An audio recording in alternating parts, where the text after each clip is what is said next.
Hi friends, எல்லாரும் எப்படி இருக்கீங்க? இன்னைக்கு நம்ம வீட்ல என்ன சாப்பாடுன்னா, மட்டன் குழம்பு ரத்த பொரியல் தான் செய்ய போறேன். சூப்பரா செய்ய போறேன். அதுக்கு என்னென்ன தேவையான பொருள் வாங்க பார்க்கலாம். இன்னைக்கு நம்ம வீட்ல மட்டன் குழம்பு தான் செய்ய போறேன். அதுக்கு தேவையான பொருள் பட்டை கிராம்பு எடுத்து வச்சிருக்கேன். பட்டை கிராம்பு, ஏலக்காய் எல்லாம் எடுத்து வச்சிருக்கேன். தேவையான அளவுக்கு வெங்காயம் கட் பண்ணி வச்சிருக்கேன். தக்காளி, 2 பச்சை மிளகாய் எடுத்து வச்சிருக்கேன். அதையும் சேர்த்துப்போம். இஞ்சி பூண்டு பேஸ்ட் கொஞ்சம் தண்ணியா அரைச்சிட்டேன். ஏதோ ஒரு சிந்தனையில தண்ணியா அரைச்சிட்டேன். நீங்க கெட்டியா அரைச்சிக்கங்க. இப்ப நம்ம குழம்பு வச்சிடலாம் வாங்க. 1/2 கிலோ மட்டன் வாங்கிட்டு வந்திருக்கேன். நல்லா கழுவிட்டேன். ஃப்ரெஷ்ஷாக கழுவிட்டேன்.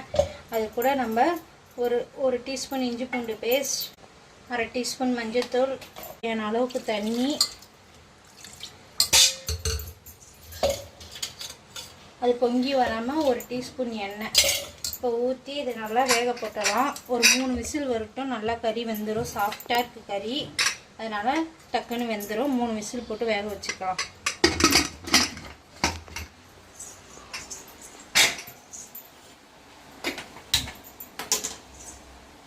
கறி வெந்துருச்சு. நம்ம இப்போ கறியை ஓப்பன் பண்ணிடலாம். நல்லா கறி எவ்வளோ சாஃப்டாக வெந்திருக்கு.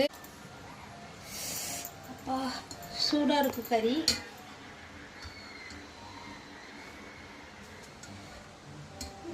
நல்லா சாஃப்டாக வந்துருக்கு.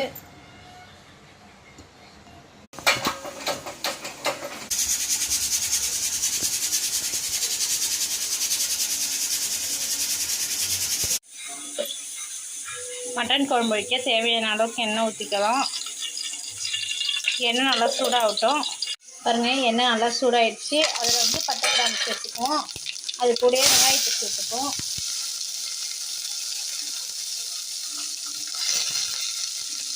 அது கூட ஒரு 2 பச்சை மிளகாய் சேர்த்துக்கலாம்.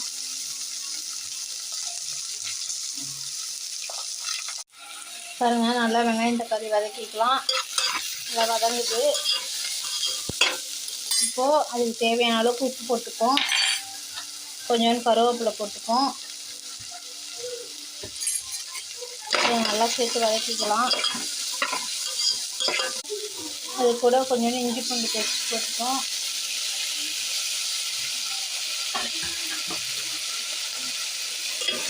நல்லா வதக்குவோம், பச்சை வாசனை போகிற வரைக்கும். பாருங்க, நல்லா வெங்காயம் வதங்குது. அதில் நம்ம கட் பண்ணி வச்சு தக்காளி சேர்த்து நல்லா தக்காளி நல்லா பேஸ்டாக ஆகட்டும். பாருங்க, வெங்காயம் தக்காளி நல்லா வதங்கிடுச்சு. இப்போ அதில் நம்ம வேக வச்ச கறி எடுத்து போட்டுக்கலாம்.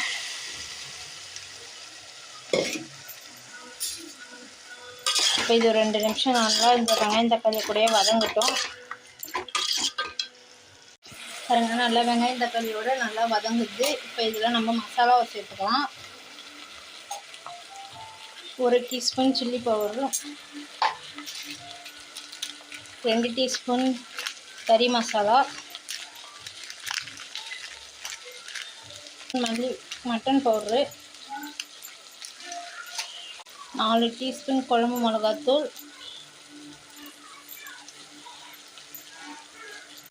இப்போ இதை நல்லா மசாலாவில் நல்லா கிண்டி விட்டுப்போம். பாருங்கள், நல்லா மசாலாவில் கிண்டி விட்டாச்சு. இப்போ இதுக்கு தேவையான அளவுக்கு தண்ணி ஊற்றிக்கலாம்.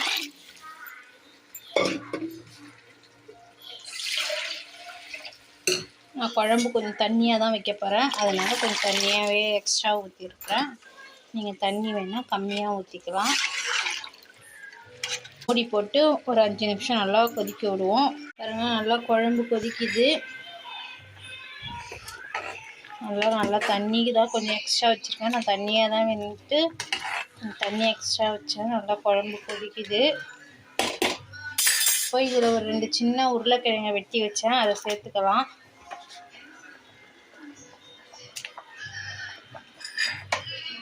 ஒரு நல்லா 5 நிமிஷம் நல்லா கொதிக்கட்டும்.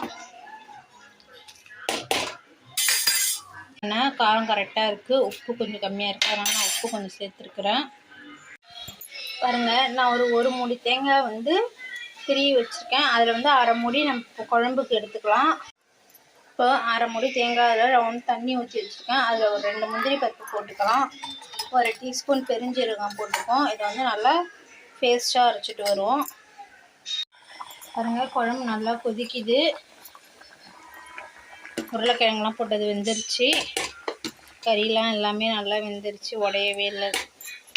இப்போ அதில் நம்ம அரைச்சி வச்சு தேங்காய் சேர்த்துக்கலாம். இப்போ ஒரு 2 கொதி இது வரட்டும். ரொம்ப நேரம் கொதிக்க விட வேணாம், ஒரு 2 கொதி வரட்டும். மூடி போட்டு கொதிக்க வைப்போம். பாருங்கள், நல்லா குழம்பு கொதிச்சிருச்சு. எவ்வளோ சூப்பராக இருக்குது பாருங்கள். இப்போ இதில் நம்ம கொத்தமல்லி தூவி இறக்கிடலாம். நம்ம சூடான சாதத்தில் குழம்பு ஊற்றி ஆட்டு ரத்தத்தை வச்சு சாப்பிட்டா அவ்வளோ ஒரு டேஸ்ட்டாக இருக்கும். நம்ம இப்போ ஆட்டு ரத்தம் தான் செய்ய போகிறோம். ஆட்டுக்கறி குழம்புக்கு ஆட்டு ரத்தம் பொரியல் செய்ய போகிறேன். அதுக்கு பாருங்கள், ஒரு ஆட்டு ரத்தம் வாங்கி எடுத்துகிட்டு வந்து வச்சுருக்கிறேன். தேவையான அளவுக்கு வெங்காயம் வெட்டி வச்சுருக்கேன். ஒரு 4 பச்சை மிளகாய் கட் பண்ணி வச்சுருக்கேன். கொஞ்சோண்டு கருவேப்பிலை, தேங்காய் ஒன்று உடச்சி வச்சுருக்கிறேன். இப்போ நம்ம ஆட்டு ரத்தம் செஞ்சிடலாம். முழுசாக இப்படியே போட போகிறது கிடையாது. இதை நல்லா கையால் இப்படி பிசைஞ்சிக்கலாம். நல்லா உடச்சி விட்டுப்போம். நம்ம ரத்தத்தில் தண்ணியே ஊற்ற தேவை, அதிலே தண்ணி நல்லா ஊறும். இந்தமாரி ஒன்றும் பாதியமாக நசுக்கலாம். அப்போ தான் நல்லா முட்டையாட்டம் வரும்.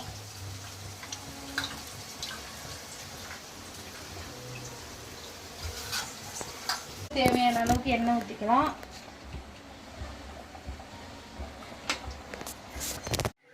எண்ணெய் நல்லா சூடாகிடுச்சு. ஒரு 1/2 டீஸ்பூன் கடுகு சேர்த்துக்கலாம். கடுகு நல்லா பொரியுது. அதில் 1 டீஸ்பூன் பெருஞ்சீரகம் சேர்த்துப்போம்.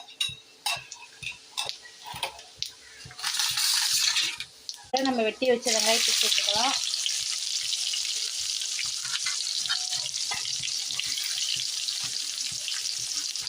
அது கூடயே கட் பண்ண பச்சை மிளகாயும் சேர்த்துப்போம்.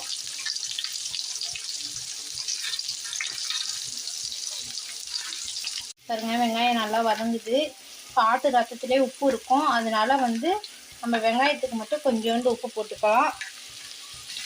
உப்பு போட்டு நல்லா வதக்கிப்போம். இதை நல்லா வதக்கிக்கலாம்.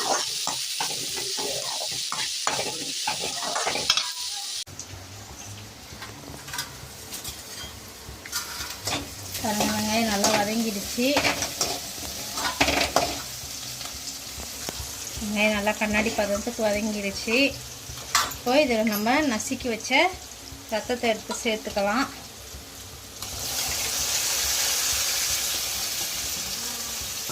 இப்போ நம்ம இதில் தண்ணியே ஊற்ற தேவையில்ல.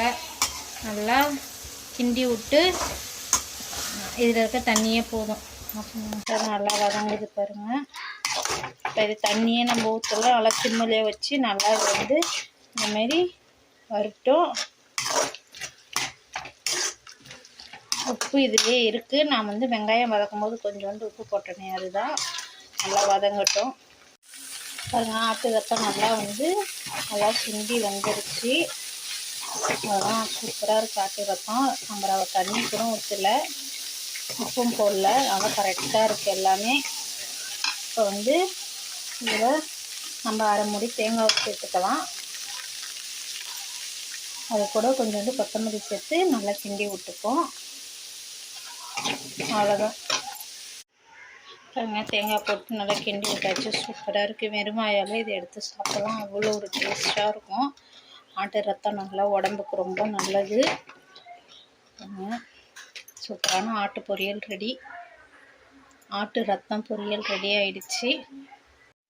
இன்னைக்கு நான் செஞ்ச மாரி நீங்களும் மட்டன் குழம்பு ரத்த பொரியலும் வீட்டில் செஞ்சு பாருங்கள். கண்டிப்பாக நல்லாயிருக்கும். என் வீடியோ பிடிச்சிருந்தா என் வீடியோக்கு சப்போர்ட் பண்ணுங்கள்.